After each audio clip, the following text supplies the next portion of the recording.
So all we keep hearing is the power of the DC hierarchy is about to change. And we know it is because Discovery owns Warner Bros. Now. They form a new company called Warner Bros. Discovery. So it's interesting that The Rock keeps telling us the power of the hierarchy in the DC is about to change. Well, no, it's not, because Superman would still eventually own you. So in October, this movie is coming out. So I thought we'd go over the alleged plot for this movie to see if we can get some reasoning and some basis of why the power in the hierarchy of the DC is about to change. So, yo, what is freaking good, YouTube? Warstu here. If you're new around, make subscribe to never miss any of the Marvel DC pop culture-based content that we do on a daily basis. If you could subscribe to the channel, turn notifications on, and let me know down below. What do you think of this plot once we've gone over it? And also, if you could, follow us on Instagram at Warstu to see the beautiful face behind the beautiful voice. Also, I do respond to people on there occasionally if I have time, and also check us out on the Twitter sphere, WarstuG, because I've got like 12 followers over there. So this information is allegedly coming from a test screening that happened for Black Adam. It somewhat follows up, and you know, from the trailer it does somewhat look true. Obviously this information was out there before the trailer was officially released, so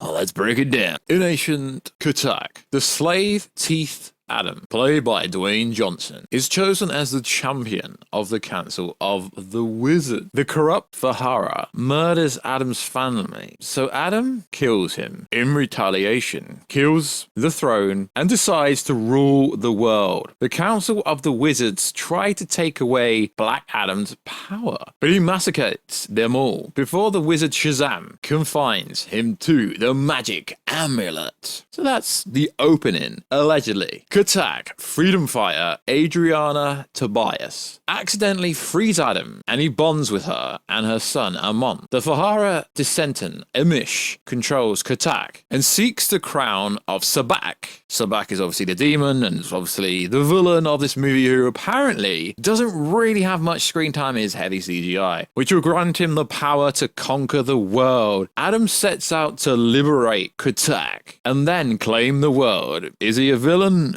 We don't know. He appears to be an anti-hero somewhat. Hawkman, the reincarnation of Adam's old friend, learns about Black Adam's return and assembles a team of heroes to confront him. Hawkman once led the Justice Society of America, which was disbanded during the Cold War and has become disillusional after the death of his wife. Dr. Fate is an academic possessed with the spirit of an immortal wizard. I guess you could say he's a Doctor Strange of the DCEU, if they're calling that. Cyclone is an idolist who can control the wind and the granddaughter of a founding member of the Justice Society of America. Atom Smasher is a troublemaker who can alter his size and strength, the grandson of the JSA's greatest enemy. And the ending, Emish kidnaps him on and uses the crown of Sabak to become a powerful demon, forcing Black Adam to join forces with the Justice Society of America. Hawkman and his team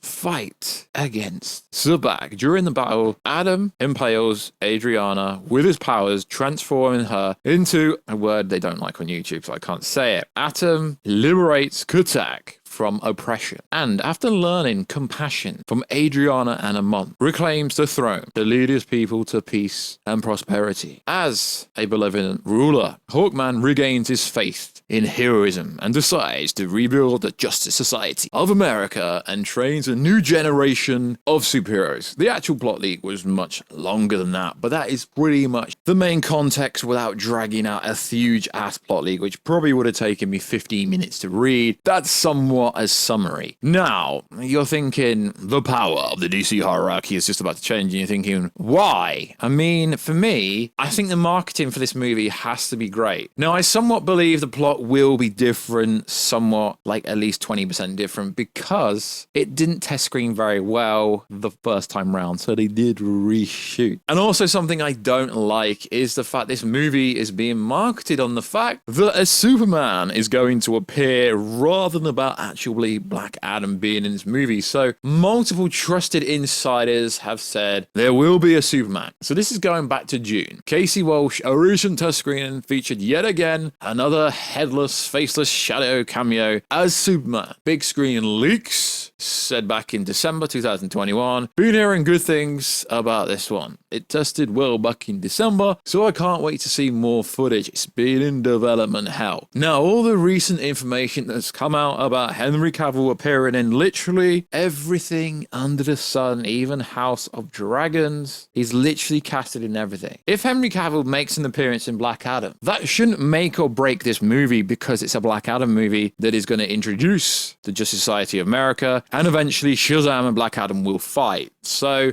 for me, it's kind of foreign that the whole movie isn't really about Black Adam and the Justice Society of America and Sabbac and what's going on in Katak. It seems to be what is going on with Superman and who is Superman, and is it actually going to be Henry Cavill Superman, which your boy Warstu said literally 2 years ago on a YouTube video. That Black Adam's team commissioned Boss Logic to make a picture of Henry Cavill Superman destroying Black Adam. Now, there was a lot of evidence out there, but I don't take scoops at face value because we understand how scoops work. Scoops are basically when someone makes out they've got sources and then they're like, yo, I've heard this. Now, realistically, when an actual scooper gets real information, they give you a detailed breakdown, but the only breakdown people can give you about the Henry Cavill Superman role in this movie is the suit is somewhat reminiscent of the 2013 Man of Steel suit. And also it's got something to do with Amanda Waller, and there's some kind of face-off. So do I believe Henry Cavill Superman is going to be in this movie? Yeah, I do. I've literally been saying it for literally years. But is it going to happen? We don't know. But for some reason, people keep saying that the hierarchy of the DCEU power is about to change in October. But after that plot leak, why? Because which gives him the powers to become powerful. No, I don't think that's what's going to happen. But I do find it fascinating why the hierarchy of the power of the DCEU is about to change. Why is Superman going to die or something? The only way it could change is if Superman was no longer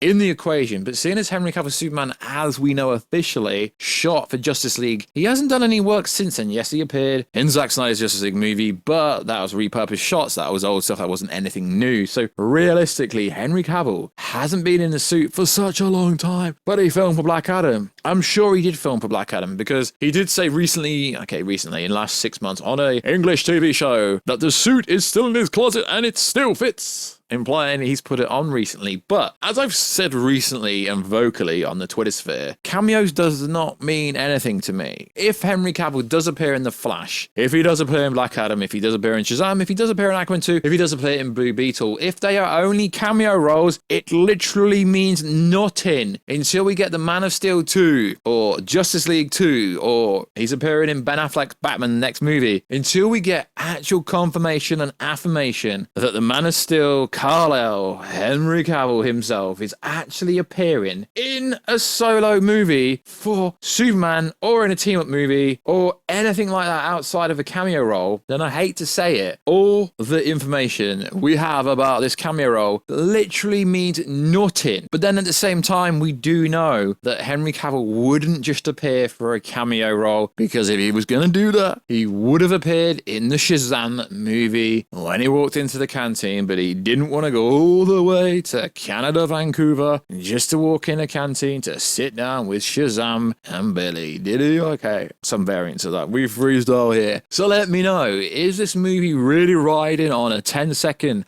Superman cameo that has widely been advertised in test screeners that there's definitely a Superman, you just don't see who it is? And people are like, but there is only one Superman. There is literally only one Superman in the whole of DC, as far as I'm aware and concerned. There literally couldn't be anyone else. So like always, guys, let me know, what do you think of the most recent, according to what I understand, is the Black Adam plot from a test screening is probably maybe 3 to 4 months out now. But as I say, the most recent trailer doesn't really suggest the plot leak is wrong. It suggests the plot leak is real. And if I don't put information, more specifically video clips from the Black Adam trailer, it's because for some reason, Warner Bros. Pictures always copyright claims the video every time I use Black Adam footage. For some reason, it's the hardest footage in the freaking game for me to currently use. So I'll try my best. If not, I'll put stock footage over the top of it. So like always, guys, check us out on Instagram at Warstu to see the beautiful face behind the beautiful voice. Also, check us out on Twitter, WarstuG, and I'll catch you in another video, guys, very soon. Catch you later.